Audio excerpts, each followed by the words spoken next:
लगा है, लोगों में जागरूकता आई है और हर कोई इसके महत्व को समझने लगा है। और इसके कारण अब हमने 2030 में जो करना चाहते थे उसको 5 साल कम करके 2025 तक करने का निर्णय किया है। 5 साल एडवांस। साथियों, इतने बड़े फैसले का हौसला बीते 7 सालों में देश ने जो लक्ष्य प्राप्त किए हैं, देश ने जो प्रयास किए हैं और उसमें से जो सफलता मिली है, उसी के कारण ये आज निर्णय करने की हिम्मत आई है। 2014 तक भारत में एवरेज औसतन सिर्फ 1-1.5% इथेनॉल की ही ब्लेंडिंग हो जा पाती थी। आज ये करीब करीब 8.5% तक पहुंच गया है। वर्ष 2013-14 में जहां देश में 38 करोड़ लीटर इथेनॉल खरीदा जाता था, वहीं अब इसका अनुमान 320 करोड़ लीटर से ज्यादा का है। यानी करीब करीब 8 गुना ज्यादा इथेनॉल खरीदा गया है। बीते साल ही ऑयल मार्केटिंग कंपनियों ने करीब 21,000 करोड़ रुपए का इथेनॉल खरीदा है। इसका एक बड़ा हिस्सा, जो 21,000 करोड़ रुपया खर्च किए गए, उसका बड़ा हिस्सा हमारे देश के किसानों की जेब में गया है। विशेष रूप से हमारे गन्ना किसानों को इससे बहुत लाभ हुआ है। वर्ष 2025 तक जब पेट्रोल में 20% इथेनॉल ब्लेंडिंग होने लगेगी, तो आप अंदाज लगा सकते हैं कि किसानों को कितनी बड़ी मात्रा में ऑयल कंपनियों से सीधे पैसे मिलेंगे।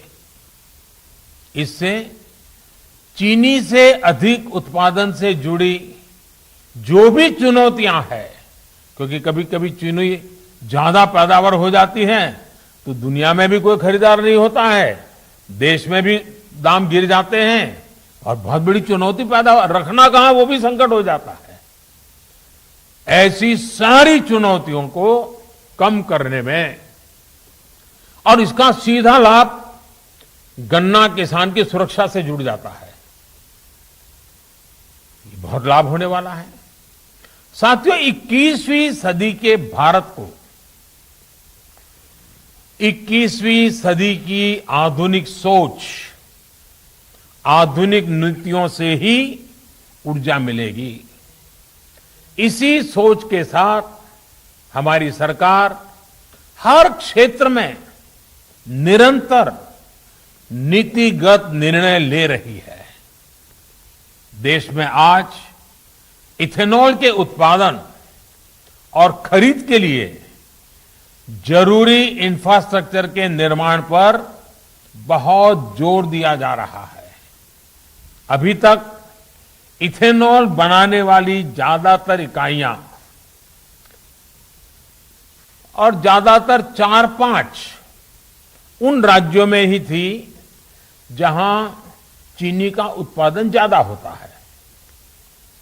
इसका विस्तार पूरे देश में करने के लिए जो सड़ा हुआ अनाज होता है, निकम्मा हुआ अनाज होता है, उसका उपयोग करते हुए फूड ग्रेन बेस्ड डिस्टिलरीज की भी स्थापना की जा रही है। एग्रीकल्चर वेस्ट से इथेनॉल बनाने के लिए भी देश में आधुनिक टेक्नोलॉजी आधारित प्लांट भी लगाए जा रहे हैं। साथियों, जलवायु परिवर्तन के खतरे से निपटने के लिए जो वैश्विक प्रयास चल रहे हैं, उनमें भारत एक आशा की किरण बनकर के उभरा है, एक विश्वस्त मानव जात के कल्याण के लिए एक विश्वस्त साथी के रूप में आज भारत ने अपनी पहचान बनाई है। जो दुनिया कभी भारत को एक चुनौती के रूप में देखती थी, क्लाइमेट चेंज, भारत की इतनी बड़ी आबादी, लोगों को लगता है संकट यहीं से आएगा। आज स्थिति बदल गई। आज हमारा देश क्लाइमेट जस्टिस का अगुवा बनकर उभर रहा है। एक विकराल संकट के विरुद्ध बड़ी ताकत बन रहा है। वन सन, वन वर्ल्ड, वन ग्रिड, एक सूरज, एक सृष्टि और एक ग्रिड की व्यवस्था की विजन को साकार करने वाला इंटरनेशनल सोलर अलायंस, उसका निर्माण हो या फिर coalition for disaster resilient infrastructure की पहल हो, भारत एक बड़े वैश्विक विजन के साथ आगे बढ़ रहा है।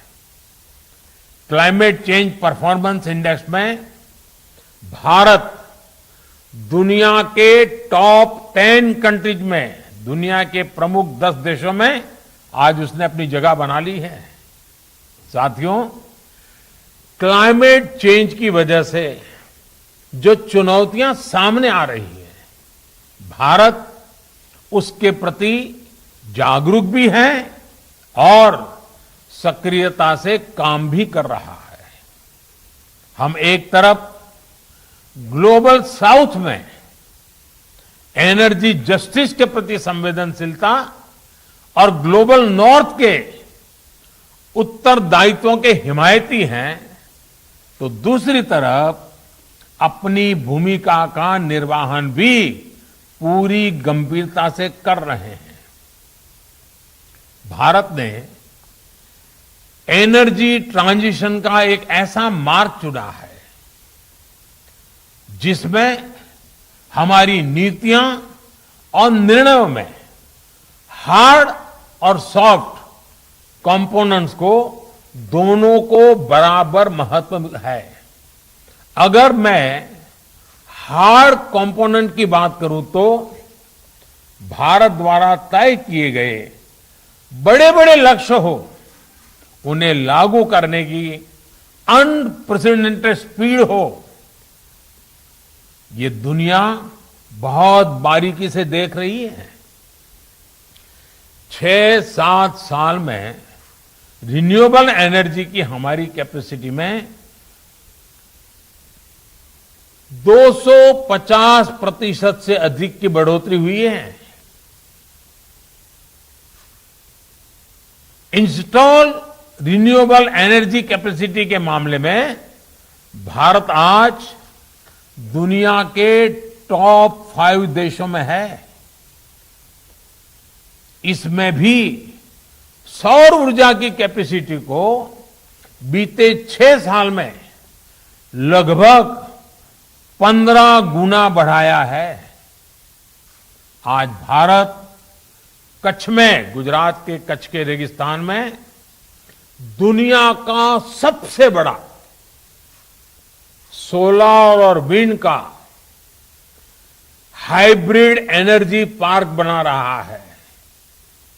तो भारत ने 14 गीगावाट के पुराने कोल प्लांट्स को भी बंद भी कर दिया है।